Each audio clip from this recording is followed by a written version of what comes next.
10, 9, 8, 7, 6, 5, 4, 3, 2, 1, 0. What's going on, boggies everywhere around the world? Welcome to episode 16 of Your Brain On God. Today, Darryl and I are going to dive deep into sitting with emotions. We all have a myriad of emotions, a crazy amount of emotions, from the positive to the negative, the empowering to the disempowering emotions. And we want to talk about sitting with emotions, even when they get uncomfortable, even when they get hard to sit with, because ultimately, when we sit with our emotions and allow ourselves to experience what's going on inside of us, it brings freedom, it brings breakthrough, and it brings truth. God, in His presence, is able to cut through those emotions and allow that His truth to guide our lives. So I hope you enjoy this episode. Make sure to follow us on all social media platforms. Enjoy the episode. Sounds good. Boom. Chugga chugga chugga chugga chugga chugga chugga chugga choo choo. Well, that was almost a harmony. Welcome to Your Brain On God. It is episode 16. That is double episode 16. 8. I don't know. That's what I thought. It is double episode 8, though. It's true. It is. 4 times 4 is 16. You know, there's nothing worse than prime numbers, Darryl. Really? You know, I just hate, well, maybe I don't hate prime numbers because there's only one way to get to them. And that's kind of like the gospel. Wow. You know, it's like good. 23. The way how do you multiply to 23? There's only 23 times 1. Right. That's it. That's it. One way, Jesus, you're the only one that I would live for. Yeah. Yeah, prime numbers, man. They'll get you. They'll get you. Well, we are so excited to have you on this episode 16. We're excited to get into what we're going to be talking about, Darryl. Yeah. Why don't you tell the good people, we are the excited. boggies out there. We are excited, Aaron. Hey, I just wanted to say thank you to all of our boggies that have been listening. We've had just multiple text messages and, you know, conversations with people, and they're telling us, hey, I'm a boggy. I love this episode, or this episode really changed me. And it is our joy to be able to have these conversations. This is what we do anyway. This is not like, right. Yeah. Yeah. This is not like separate from our life where it's like, oh my gosh, we have to record a podcast. This is fun for us. We get to like think, and we get to have conversations, and we get to talk about Jesus and the mind. Like that stuff is, it's what we do anyway. Yeah, totally. Yeah. So thanks for listening, and thanks for sending the encouragements. Yeah. Yeah. It's always, it's cool to know that, hey, someone actually listened to that. Yeah. Sometimes when we're just talking into a camera, you know, you feel like you're just talking into an abyss, you know, and there's no one with us. It's just like, it's just us in a room right now, but people are listening in, and we appreciate you guys listening for sure. So thank you. Yeah. So we're going to be talking about something, something awesome today. We're talking about dealing with emotions. Yeah, we're talking about emotions. Something that we all have, unless you're a sociopath. Yes. And if you are a sociopath, that's okay. We love you. And maybe get some help. That's so mean. We love you. Just get some help, maybe. Yeah. No, it's okay. No, it's a real thing, though. It is a real thing, and I apologize for any of our sociopath listeners. I feel like I'm making this worse and worse. We might cut this out. But anyway, we're talking about dealing with emotions. And being present with our emotions. Sitting with our emotions. Our emotions. Emotions are scary. You know, they can be scary. They can be. They're like the joy of life when what we would call good emotions, when we're filled with happiness, and we're filled with joy, we're filled with peace, you know, we're filled with love for somebody else. Trust. Usually trust, for somebody else. When we're feeling what we want to feel. But then there's obviously the flip side to that coin, which is when we're feeling what we don't want to feel. Mm-hmm. And we like to avoid those emotions. We like to stay away from those things. Yeah. And I mean, we even have talked about this a little bit, but feeling the good things and then feeling afraid of feeling the good things because we're scared that we're going to lose the good feelings. Right. But we're going to talk about the uncomfortability sometimes that happens in conversations.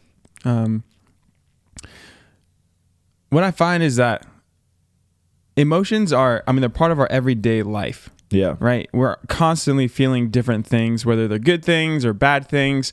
And we're going to talk about even that kind of language.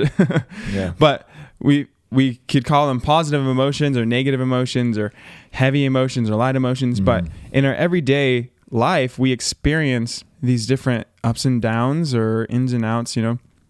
And depending on how emotional you are too. Right. Like we might feel things a little more extreme than other people would feel them. Right. Yeah. You're either like a feeler, or maybe you're just more like a logical person or something like that. Or right. It might be easier to kind of detach yourself from your emotions and look at them with less of an experiential kind of feeling, I guess, you know? Yeah. But whatever the case, I think sometimes we don't know how to sit in the emotion. Right. Sometimes we don't know how to just be there with the feeling.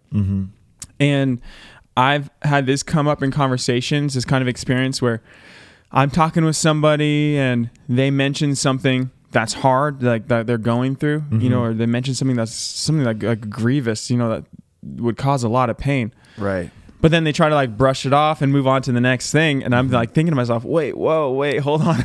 That was a big deal. Yeah. Chill. Yeah. And sometimes I feel like I need to give the person permission to just like, oh, it's okay to feel that. Sorry, I have something in my throat. I feel like I need to give permission to the person I'm talking to. Hey, it's okay to, like, that's really hard, that thing you just mentioned. Like, right. You know, we don't have to move past that. It's okay. Like this, right. That's difficult. How's that been for you? Right. That happens all the time to me. I feel like I'll ask someone how they're doing and they'll just drop a bomb on me. And they'll just be like, oh, you know, this is going off. This is falling apart. I feel like no peace right now. I'm struggling in this area. And then they're like, how are you doing? And it's like, I don't think it's time for you to ask me how I'm doing, okay? After you just drop that emotional bomb, okay? We probably should talk about that, or like, I want to be with you. It's okay to feel. But that is the case for a lot of us, is we feel, I guess what we would call negative emotions, or we're just going through struggles like every human being does. We're going through struggles and we don't know how to deal with those things. We don't know how to process the emotions that those events, those circumstances are causing us to feel. Yeah. And so our immediate reaction is to brush those things off, right? To try and get out of the negative and jump into the positive, especially for someone like me. I'm a 7 on the Enneagram, which if you don't know the Enneagram, that's okay. But basically, the type of person on the Enneagram that a 7 is they like to avoid pain altogether, right? So I like to make everything light. I like to make everything happy. I like to deflect with a whole bunch of jokes. You know, if I'm going through something, I'll just joke with you until I'm blue in the face. Yeah, it's true. And I'll try and make everything light because I don't want to maybe deal with some of the pain that's going on, you know? So I'm always looking for the proper perspective or the right emotion to have, or I'm always looking for an escape from what I'm actually feeling, for something to make me feel, you know, safe and calm that's out there, because really dealing with what's going on inside of me, it's a scary thing. And we go through traumatic things as human beings. Like there are traumatic things that happen to us.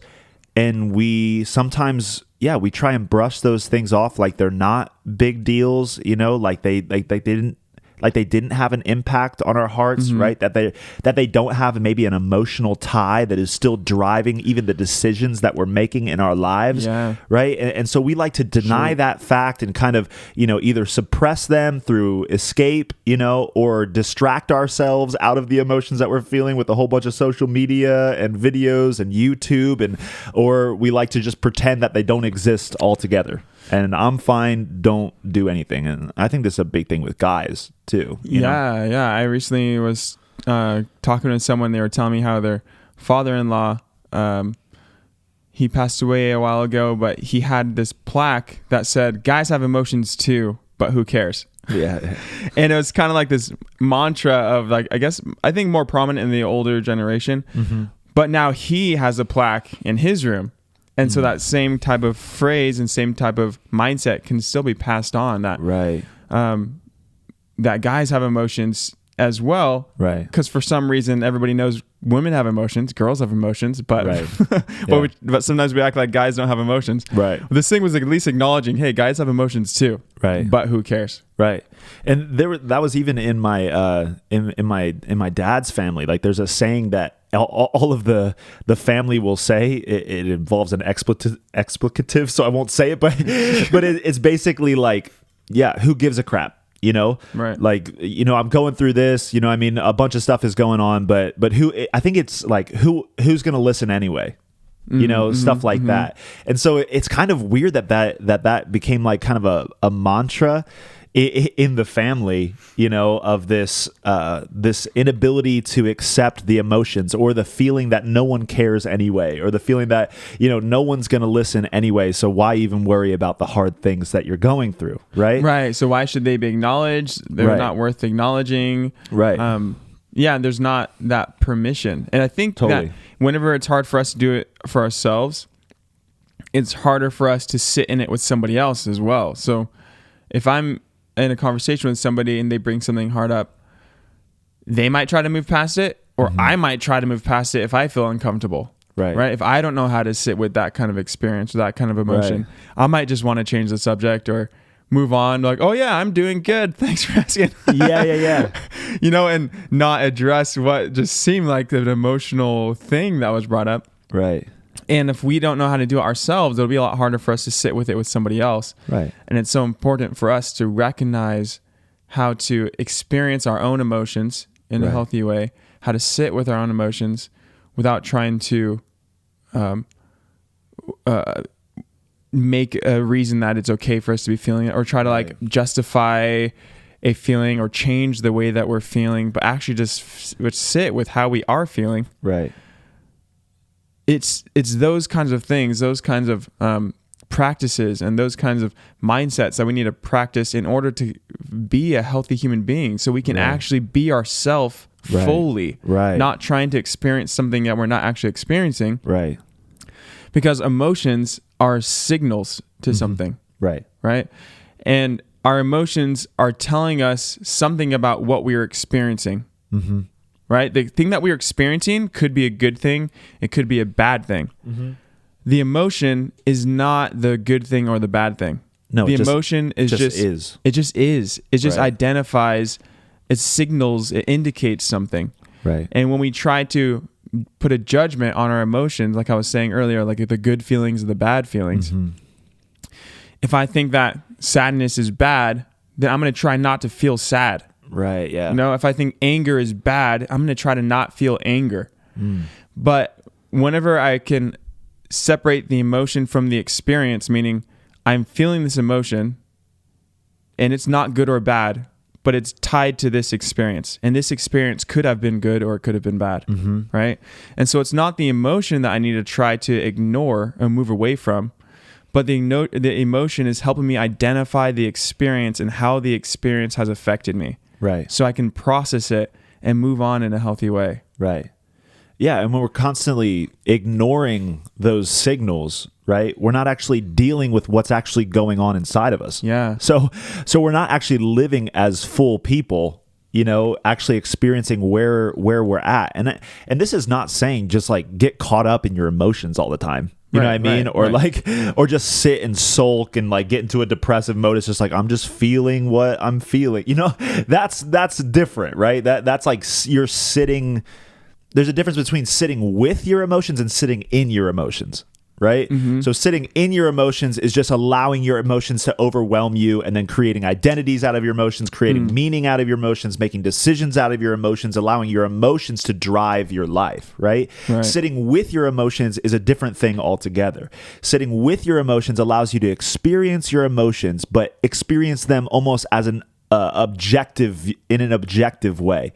So it's almost like you're feeling everything that you feel, you're seeing what you feel, you can see the reasons why you're feeling what you're feeling, right? And those signals end up indicating to you, man, I'm feeling shame about this right now. Right. You know what I mean? Because I don't feel safe in this relationship. You know, or because I'm stuck in perfectionism, right? Or I'm feeling sadness right now because actually what that person did actually hurt me. But deeper than that person it actually triggered this sense in me, right? And you're able to see those things because you're sitting with your emotions, right? Yeah. And I would imagine, what you said a little earlier got me thinking is that, a lot of people bag on the phrase, how are you? You know what I mean? Because you're usually just going by people and you're like, hey, it's like a greeting. It's like a greeting, yeah. How's it going? You know what I mean? And then they're just like, good, and some people get really angry about that. It's like, don't ask somebody how they are unless you're willing to actually sit with them and listen. No, okay?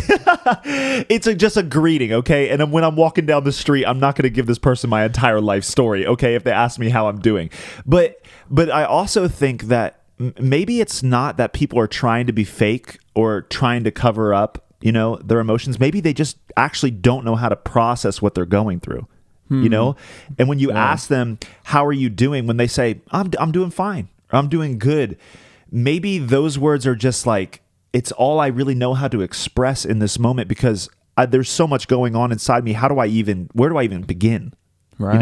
Yeah. Where do I even start? It's definitely not going to be in passing, right? Where I'm going to start to uncover and unlock all of these deep-seated emotions that are going on inside of me, right?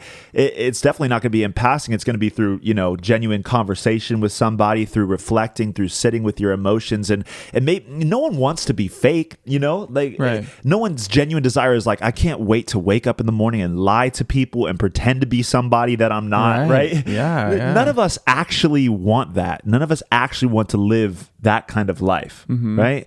Maybe that's a positive view of humanity, but I don't think that we want that, right? We want to be true to ourselves. We want to be genuine. But maybe it's just that we actually, oftentimes we're trying to run away so much from our emotions that we don't actually sit with them, experience them, and then know how to convey them. And we talked about a little bit about that in emotional literacy, like our 4th episode or 6th episode or something like that, where you're able to actually express those things because you're actually sitting with them, right? Yeah.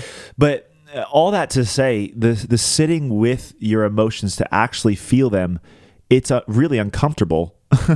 But it allows you to unlock, hey, this is actually the reality of what I'm actually feeling right now. I'm feeling these signals towards sadness right now, or I'm feeling angry about this right now. I'm feeling this, and then taking the judgment off of that, to feel that, to be able to experience what you're feeling, to be able to convey that to somebody else, to be able to sit with that emotion. And then that actually brings freedom rather than trying to get out of the emotion, or trying to run away from the emotion, or trying to, escape into something else, Yeah, I think that really is a big part of trying to get away from our emotions, is the judgment part of it. Oh, it's huge, the judgment that we put on the emotions that we're experiencing. It's huge. When we think, I shouldn't be feeling this, right? Because of so da da da da, right? Or I should be feeling this, da da da da da, right? And all the while we're trying to feel something different to what we actually are feeling, and what we actually are feeling is probably not going to go away, right? Just because we're trying to convince ourselves to feel something else.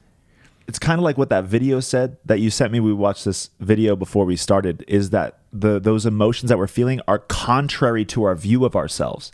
Yes. And those are the ones that we try to get away from the most, right? Because I see myself as a happy person, right. The view of myself is somebody who's always happy-go-lucky. I'm upbeat.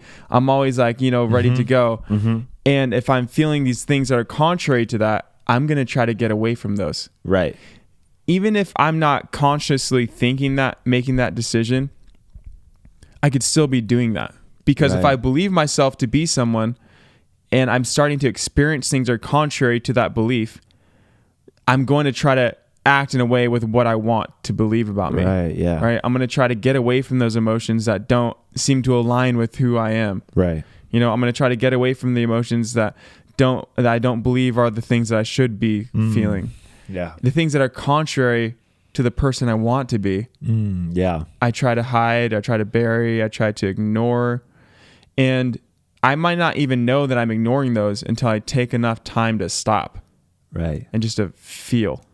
Right. Feel what I'm feeling. I identify as a 9 on the Enneagram.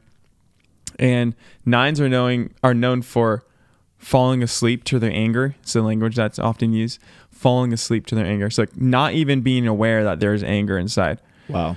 Because the whole goal of a 9 generally is to maintain peace, right? It's to they're called peacemakers, and when they're at their best, we are peacemakers, right? Being able to take conflict and find resolve.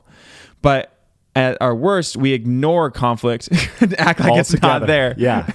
Which is ignoring the thing that you're actually like, you're kind of called to almost. You know what I mean? Like you're called, like you're set to be a peacemaker, but you like in an unhealthy state, you could avoid it altogether and get resentful or bitter or angry. Yeah. Totally. And so in the moments of anger, for me growing up, anger was seen as a conflict generator.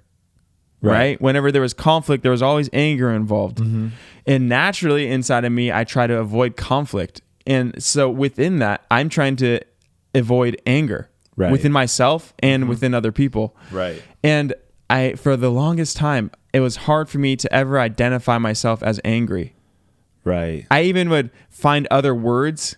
Like, I'm not angry, I'm just frustrated. Very similar. I'm not angry, I'm just upset. Yeah, I'm not angry, I'm just upset. And it was hard for me to acknowledge anger within myself.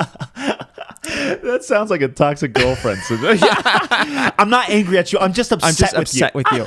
Yeah. Or I'm not angry with you, I'm just disappointed. Oh, that's the worst. Yeah. Which, anger is a broad term, and that can encompass frustration, disappointment, being upset, Right.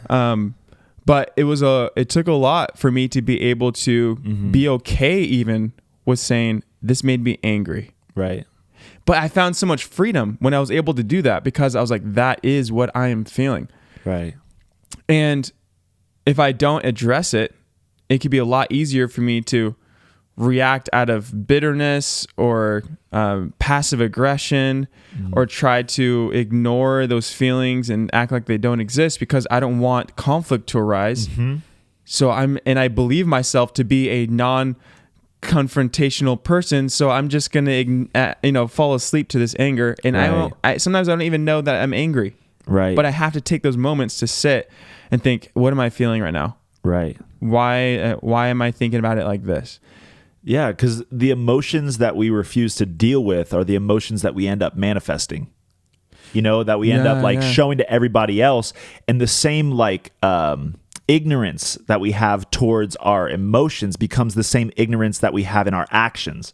Right? So say that I'm ignorant to the anger that's going on inside me. If I'm ignorant, or I'm just like, I guess it would be ignorant, or I guess willfully ignorant, you know what I mean? Right. To the anger that goes on inside of me, whatever is inside of you is eventually going to get outside of you. Right. And then I'm going to end up treating people outside of me with anger. But that same ignorance that I use to keep away from the anger inside of me, it will be the same ignorance that I say, no, I'm not angry at you. You know what I mean? Even though I just manifested or showed anger, even though I still acted in that way or acted in passive aggression, you don't even think that stuff is going on, right? So if you're ignorant to your emotions, you end up becoming ignorant to your actions. Yeah, And then you end up denying that you were that you even lashed out at somebody, or you end up denying that you're even being passive aggressive, or you're even being codependent in a relationship, or you're, you know what I mean? You're even acting out of insecurity, because how would you know if you were acting out of those things if you don't know that's what you feel on the inside? Yeah, if you don't take the time to stop and identify that. And identify it. So we end up being driven by our emotions because we refuse to feel our emotions. Right, yeah. Right? But when we can stop and feel them, they're no longer the thing that's driving us. Yeah. Because we are identifying them, and we can decide from that point which way to move forward. Right. And we think that we have control if we're running away from them. Right? It's like, I'm just not going to deal with these. These things don't have a single hold on me. Right. But really, us running away from those things is actually, we don't realize that those emotions are actually the force that is causing us to run away in the first place. They're right? Like yeah. Go for it. What were you going to say? I just got a picture of like a rudder that's like the back of a boat that's steering it. Like we might be in the front feeling like we know what we're doing, but it's really what's happening in the background that's causing the direction we're going. Right. Yeah. And we're not even holding the steering wheel. It's just like going wherever it's going to be going. Right. And then I just got another picture from that, you know what I mean? But when you actually sit with emotions, when you actually sit with it, it's like the reins get put into your hands, you know what I mean? And then you can actually you can actually head off, because you're actually using those emotions to drive forward and to make decisions in that place, being present with them, but not driven and pushed away by them, if that makes sense. You actually get control when you stop trying to control your emotions. And I think that's a big thing. We talked about a little earlier before we started recording, is the idea that we're always trying to control what's going on inside of us, right? Controlling what we feel. And that does come back to the judgment aspect, you know? It's like, how many conversations have I had with people where it's like, I feel sad. And it's like, well, I shouldn't feel sad. You know what I mean? Because really they just meant this. And I know that they weren't trying to do this to me, but it hurt me, but it shouldn't have hurt me in the first place. Like, I shouldn't be sad. Right. And it's like, well, that doesn't change the fact that you're sad. Right. You You're know? still Like, sad. You can still know that stuff and know, you know what I mean, that they had good intentions, but they still hurt you. And so we use, like, I don't know, this, maybe even, especially in the church, maybe spiritual language, you know what I mean, to spiritually bypass the actual feelings that we feel for some kind of greater truth that's going on, you know? And then because we're not living up to that expectation, maybe that's the ideal self and our feelings are contradictory, right? We want to go after the ideal self and live into that and then we try and kind of just bypass what's actually going on. But bypassing actually what's going on is not going to get you to the ideal self that you want you want to go to. It's actually in the sitting in those things, in the recognizing in that moment that you're hurt by somebody. Oh man, I'm really hurt, you know? And just being like, I don't want to be hurt, but I am hurt. And I'm okay with that, you know? And then not to judge yourself in that moment for being hurt or to feel like you need to feel something else, you know? Or that it's not right for you to be hurt, you know? And that is okay, you know? And to be even sweet to yourself. That's another thing that the video we watched was saying is to have compassion for what you're feeling, you know? It's the opposite of judgment. You know, you could either judge all of the emotions that you have. I shouldn't be angry, or I shouldn't have done this, or this shouldn't have gone on, or I made this mistake, or now I'm feeling guilt, but I shouldn't feel guilt, you know? Instead of doing all that, just having compassion for yourself and saying, this is what I feel right now, and it's okay that I feel it. And then in that space, allowing God to come in, right? And to repurpose those emotions and to allow him to intervene in those spaces, you know? And that actually becomes the driving force, you know? And then making decisions from a proper place, you know what I mean? Once you get present with them. Yeah. Because that's the only place we can really move forward from is once we identify where we are at. Right. But while we try to act like we're not somewhere that we actually are, it's going to be a lot harder for us to find the way forward. Right. Because we're not being present with our current reality. Yeah.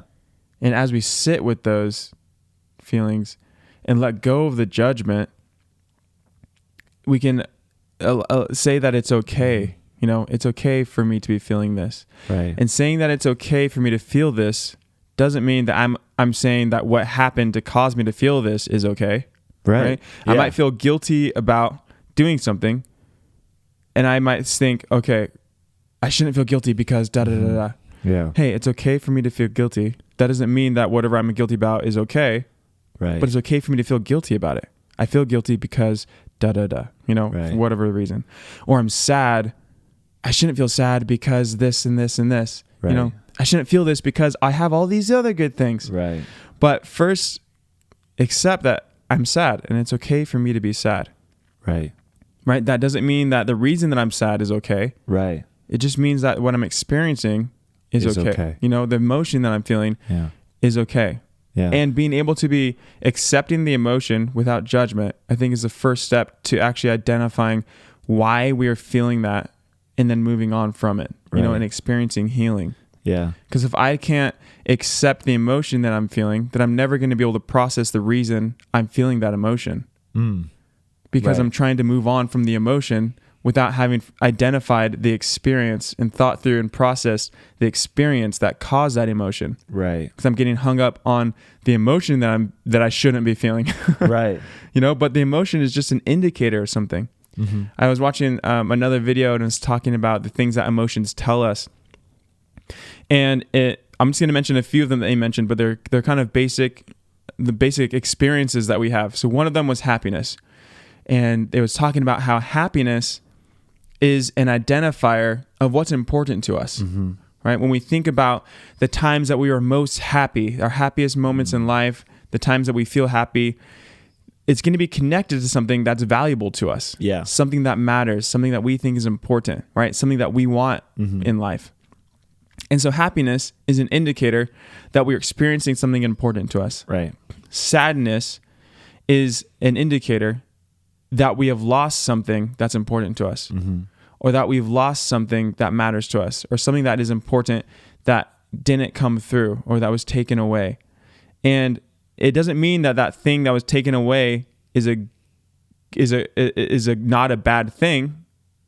We can still be sad and be okay with being sad, and being sad is okay, even if the thing that happened that caused the sadness is not okay. Right. Right. So we need to be sad, Yeah. and allow us to process the loss. Right. Right.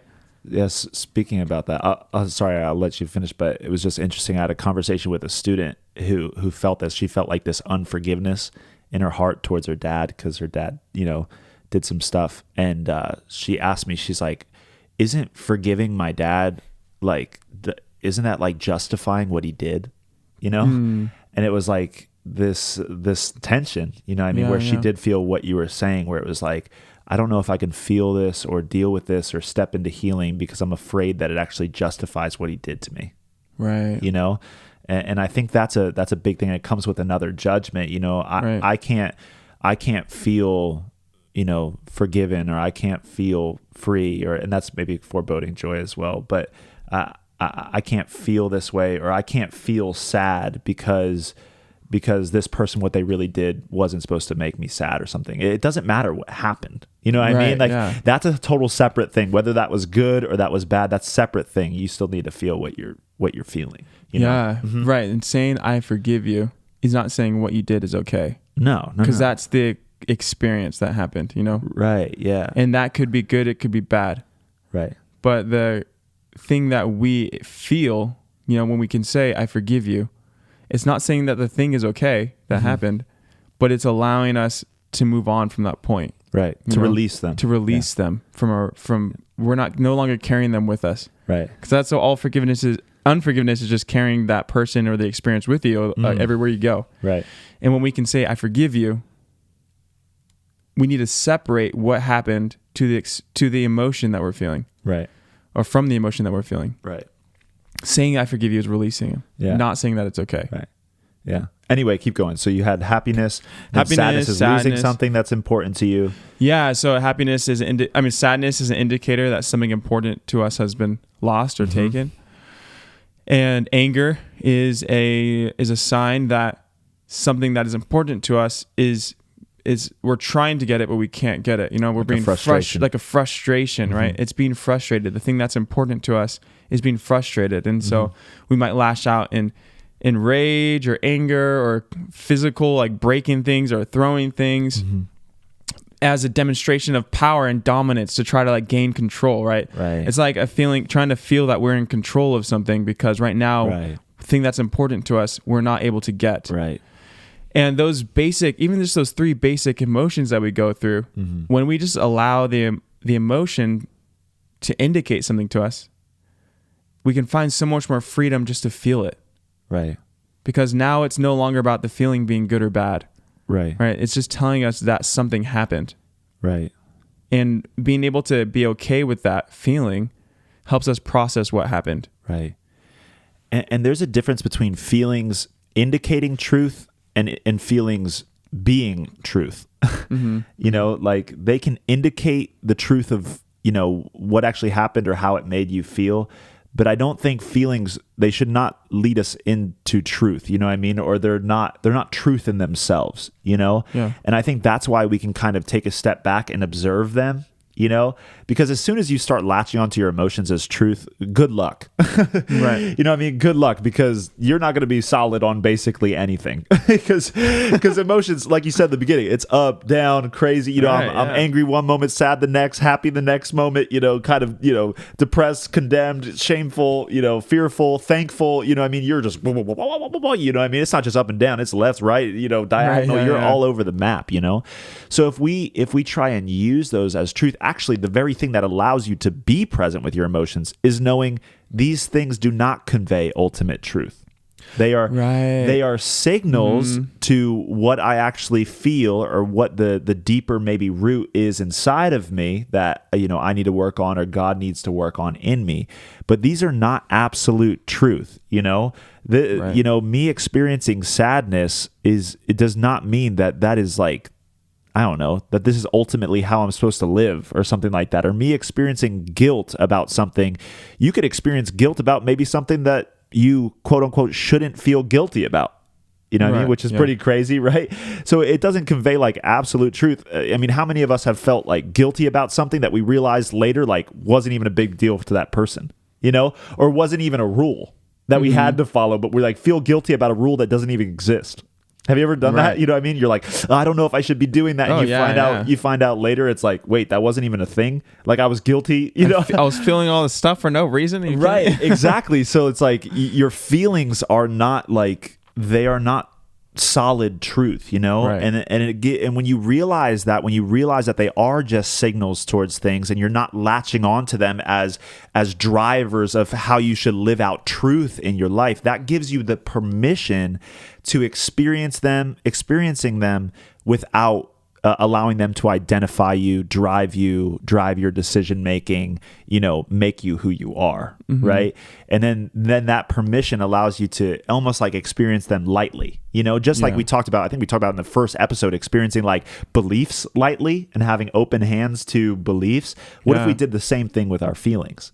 It was like there's anger in my hands, and there's insecurity in my hands, and there's shame in my hands, and there's joy in my hands, and gratitude in my hands. And I'm just kind of like, I'm tossing them around. I'm seeing, what's going on, but I'm not like, grabbing a hold of my depression or grabbing a hold of the joy or trying to hold on. Because as soon as you try and do that, it's like, you're going to get messed up. It's like trying to jump on a train that's moving, grabbing a hold of the thing and being launched into that. You're going to get hurt, Yeah.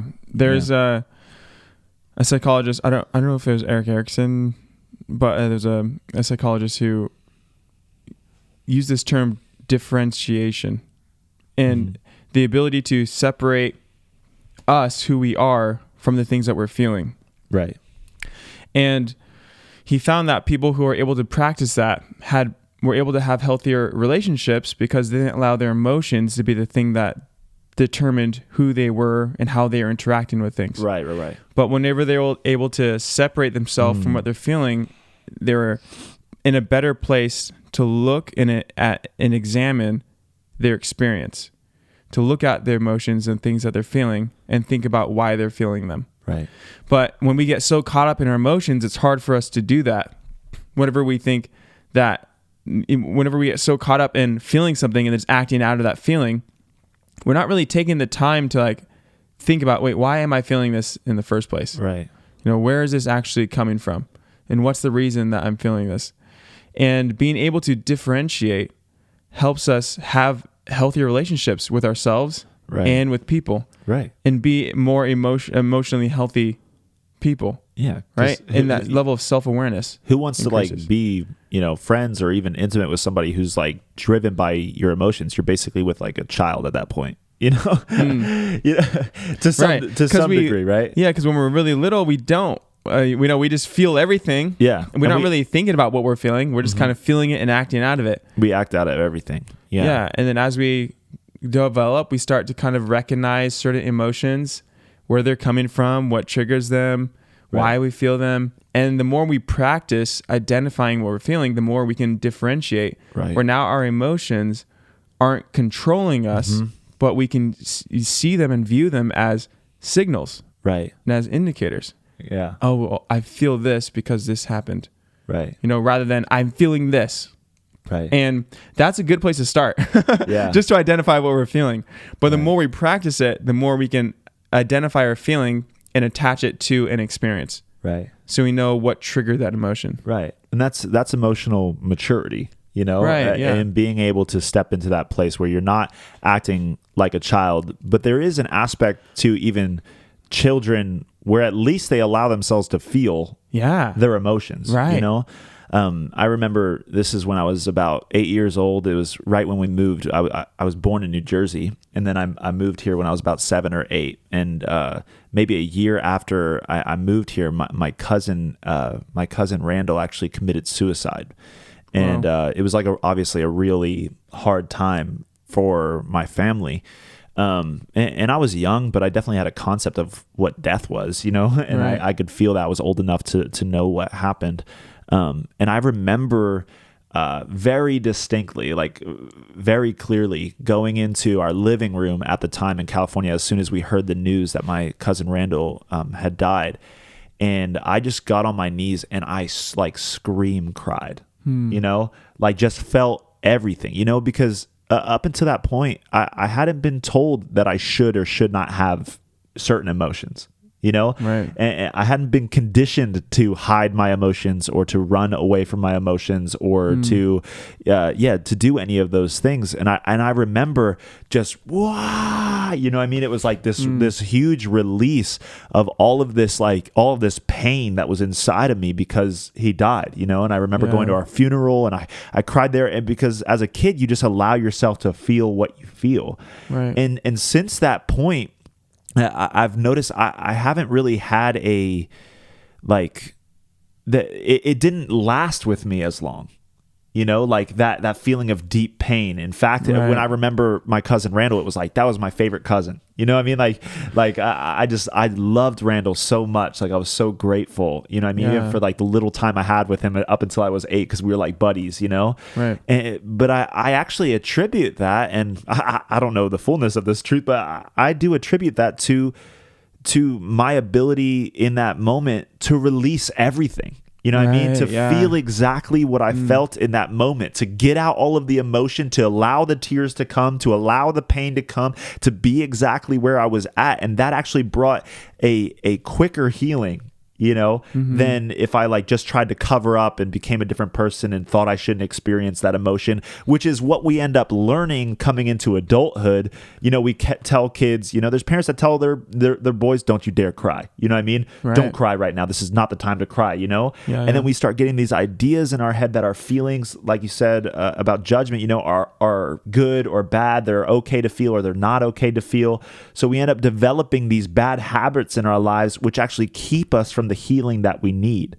Yeah. Right. Because when those things happen, like someone passes away in our lives, instead of allowing ourselves to just feel what we feel, as long as that takes, as long as that takes to feel what you feel and to be sad about it and to go through the grieving process, we don't allow ourselves to experience that fullness of emotion. We're not present with that. And then we end up elongating the process of healing because we're constantly going back and forth, feeling and then trying not to feel, thinking that it's okay, and then not feeling that it's okay to feel that emotion. And then we get caught up in this spiral mess. And then that's where all of the things, they start to latch on to those emotions you haven't dealt with yet. Yeah. You know what I mean? So you get the Absolutely. escapism that latches on that. You get the insecurity that latches on to that feeling that you haven't dealt with. You get all of the other thoughts that come from that previous emotion you haven't dealt with, right? Yeah. And now you got this this crazy jumble of all these emotions that started with, if you just stayed with that, and experience what you felt in that moment, those things wouldn't have a grip or something to grab a hold of in your life. Yeah. I had an opposite experience when I was 14, my sister passed away. And the morning of, somebody told me with a very good-hearted, and this older man, and he said to me, "Be strong for your family." And I took that to mean, don't be sad. Right. Don't cry right now. Like, hold it together. Wow. Hold it together. Right. And so that's what I tried to do. And then I went into a deep depression. Wow. And I became suicidal, and I was trying to be strong, Right. And rather than sitting with the sadness and grief and just allowing myself to fully feel it, Right. I tried to be somewhere else that I wasn't. Right. While all the while the feeling that I was feeling was weighing me down. Right. And I was letting it go unaddressed. Mm-hmm. But as soon as I sat with the grief and let things go and gave it to God and was, and allowed me myself to be present with him in my emotion. Yeah.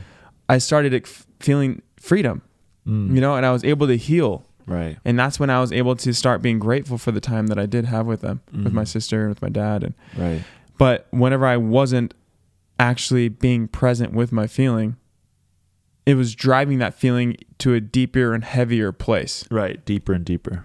Yeah, you end up burying it. Yeah. Or burying it. I always say, people always make fun of me for how I say bury.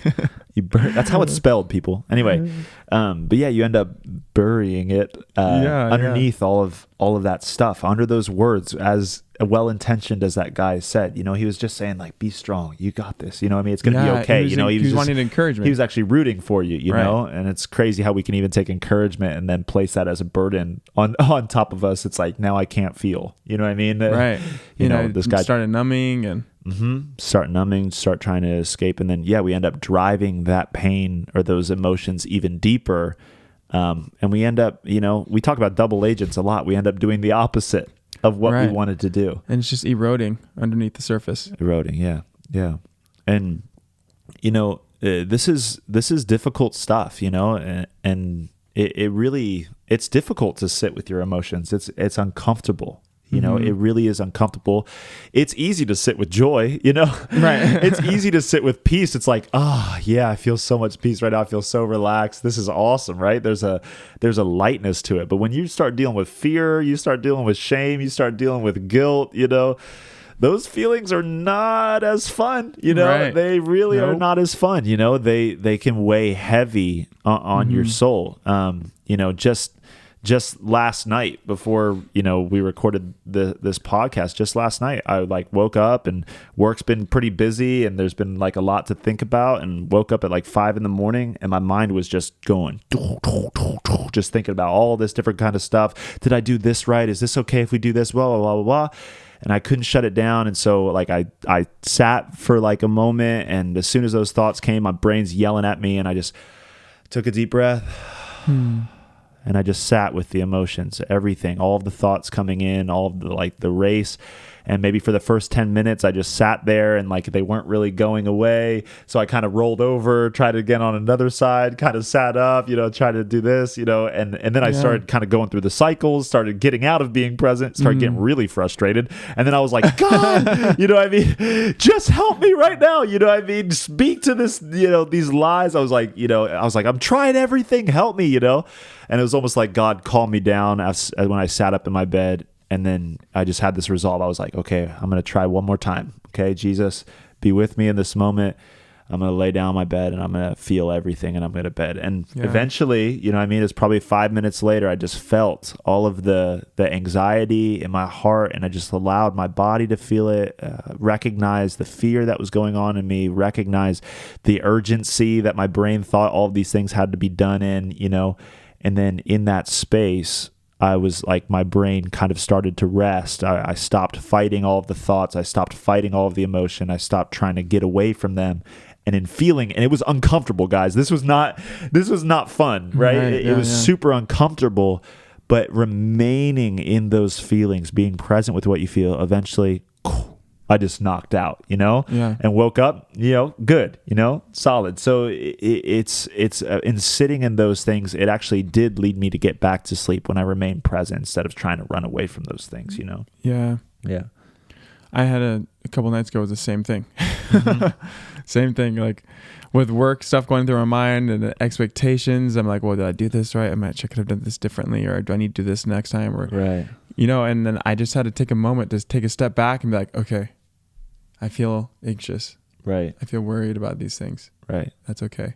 And then just try to be present with them. Right. And eventually the nerves or the adrenaline that I was feeling in my body started waning, and I was able to fall asleep. Right. But I first had to take a step back and realize what I was experiencing. Right. Otherwise, I just kept going. It just kept going in circles and circles. And then I had to realize, wait, what am I feeling right now? Okay. Right. Yeah. You know, and just be with it. As we wrap up, you mentioned something earlier about being able to identify, you know, within our own self what the emotions are. And as if we can't identify it, sometimes we're going to be acting out of that place without even knowing it. Right. If we're ignorant of it, we'll be behaving in a way that just drives us in a way that we're not even aware of. And I thought of Proverbs 4:23, where it says, "Guard your heart above all else, for it determines the course of your life." When I think of guarding your heart, it's not. I don't think of it like putting up a wall where nothing goes in or out. Right. But when a guard is stationed somewhere, they're just monitoring who's going in, who's going out. Wow, that's good, Darryl. You know, so being aware of the things that are coming in, the things that are going out, and be aware of those things, because out of your heart is going to determine the direction of your life. And so when we can practice being aware of the emotions that we're experiencing, we can be more intentional about how we are going to process this, how we are going to move forward, how long we're going to sit in this feeling. Because whenever we can identify it, sit with it, we can more easily figure out, okay, what should I do about this? Right. Because like we've said, it's about something that's important to us. Right. Right? Our emotional experiences are generally tied to something that's important to us. So what's the thing that's important to us, and how is it being affected? And then we could respond from that place. Right. I'm sad because I lost this. Okay, well, what can I do about that now? Right. You know, it's okay. Now we can be grateful for what it was, or I'm happy because of this, you know, or I'm angry because of this. Right. But being able to identify it can help us know how to move forward. Right. Tony Robbins does this exercise where he has people name all the emotions that they feel throughout a week. All the disempowering emotions and all the empowering emotions. The emotions that make us feel good and powerful. I like him calling them that. That's cool. Versus negative and positive, or good or bad. Yeah, the disempowering and empowering. Yeah. Right. So they're empowering things that we feel and experience that actually energize us to go and do well, you know, and to conquer in life. Go and make disciples of nations. Yes. And there are things that disempower us and make us feel smaller or make us feel like we can't do. And so he has people write down all the emotions and then identify the disempowering emotions and what would be an empowering emotion that would counter that. So if it's fear, what's the opposite of fear? Okay, courage. Don't act like you're never afraid, but how can you practice being courageous? Right. Right? So identify what the opposite feeling is, and then figure out how you can practice that emotional state. Right. And actually practice being happy or grateful. You know, identifying the good things doesn't mean you ignore the bad things. It just allows us to be in a place where we can live differently. Totally. So we don't sit inside of the darkness, you know, don't just sit inside of the heaviness. Be aware of it and accept it for what it is, but also look for the positive, look for the light. Right. Yeah.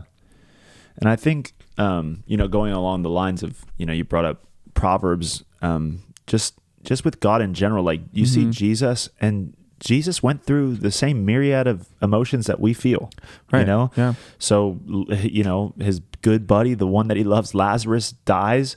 And even though he knows he's going to raise him from the dead, he cries. He still cries. He cries with the people. Like he was present with his emotions. A lot of us know the story of when he goes into the temple and he gets angry that, you know, his father's house is being abused and there's money lenders and, you know what I mean, they're selling all this stuff in the house, and he flips over the table. He feels angry in that moment. He allows himself to experience joy and rejoice in the Father.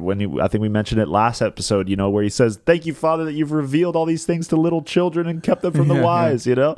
And then he obviously, right before he goes to the cross in the Garden of Gethsemane, is that right? Yeah, in the Garden of Gethsemane, you know, he's experiencing actual fear, which is crazy. I mean, he's God. He is love. I don't really know how that works theologically, but he's feeling he's sweating blood. He's you know, he's feeling stress, and he was in prayer with his Father in that moment, you know, expressing how he felt. "Father, take this from me, you know, if you can, but your will be done." You know what I mean? So, but he's experiencing the full spectrum of emotions, and he's okay entering into that place. And I think that is very important for us to know, is that the experience of God's presence is in the present, right? And if we are not able to be present with the reality of what's going on inside of us, you know, and I'm not talking about objective truth reality. I'm talking about reality of the emotions that are flurrying in our hearts, what is in this moment.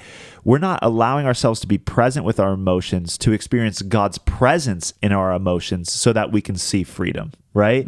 Because it's when we become present in our emotions that we experience God's presence in our emotions, that the actual truth starts to rise inside of our hearts, starts to change around things, and then truth drives like a dagger in the middle of those emotions, right? And then we can grab a hold on that, and even in the midst of feeling the unforgiveness, we can know, Jesus, thank you that you call me into forgiving that person. You know what I mean? And it's hard for me, and I'm okay with it being hard for me, but God, help me in this emotion. Or even in the midst of sadness, we could say, God, I know that you call me to rejoice. I know your truth. Help me to step into rejoicing always. Or even in the midst of guilt, that truth comes in, that you're forgiven and that you're free and that there's no condemnation in Christ, right? And it's even though I don't believe that right now and I'm feeling all this stuff, thank you that is the truth. And then you can start grabbing a hold of those things in the middle of your feelings. But if we continue to not be present with those things, we don't allow the presence of God to have a space or even open up our ears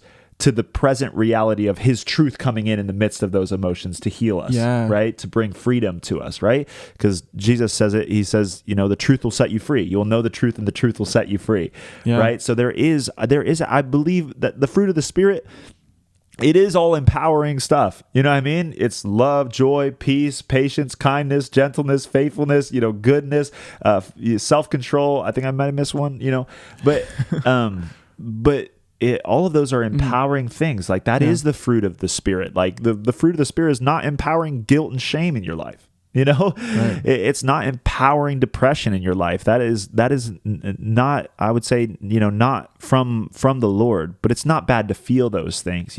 God can relate with us in our weaknesses, right? Yeah. Hebrews says that he can relate with everything that you're going through, and he's not judging us for having certain emotions, whether positive, negative, disempowering, empowering, good, bad, whatever.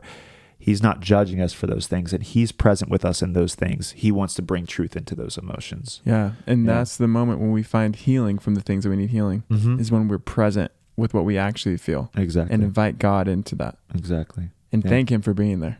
Thank him for being in that space. So guys, thank you for joining us on this episode. That was awesome. Yeah, we pray that you would step into, sitting with your emotions, this week, that maybe some of those things that you maybe haven't dealt with, to have the courage to take a deep breath, maybe create the space in your life. It's really hard to have the space to feel your emotions when you're always with people or you're always distracting yourself or whatever.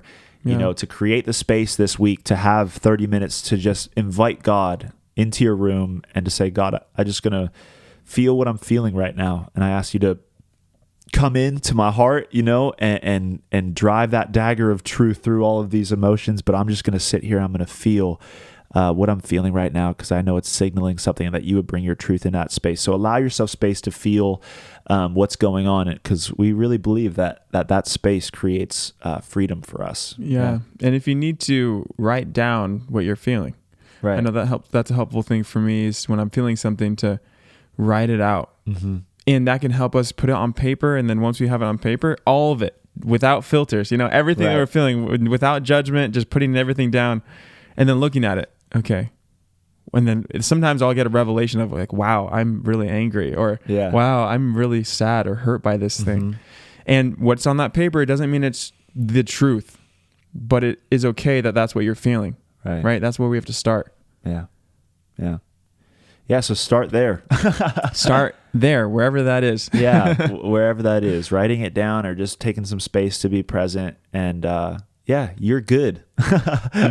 You are good, and what you feel is what is, and that's okay. And allow yourself to see freedom even in experiencing the uncomfortability of all that stuff inside of you. But we bless you guys. Thanks for joining us on this episode of Your Brain on God.